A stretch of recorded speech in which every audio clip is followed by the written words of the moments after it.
Sinopsis Ikatan Cinta 10 September 2022. Sambut kepulangan Al di Pondok Pelita. Pada sinetron Ikatan Cinta malam ini menyuguhkan cerita yang tak kalah menarik dari sebelumnya.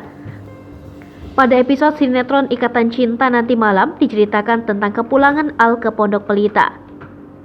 Malam ini kepulangan Aldebaran ke Pondok Pelita penuh haru. Semua warga Pondok Pelita menyambut hangat Al kembali. Tak kuasa tahan tangis. Semua pegawai Aldebaran dengan bangganya bisa melihat bosnya yang baik hati kembali. Andin pun tak kuasa menahan tangis. Begitu pula Mama Rosa dan para pegawainya. Al sangat tersentuh saat disambut oleh warga Pondok Pelita. Ia percaya bahwa dia dulu hidup bahagia bersama orang-orang ini.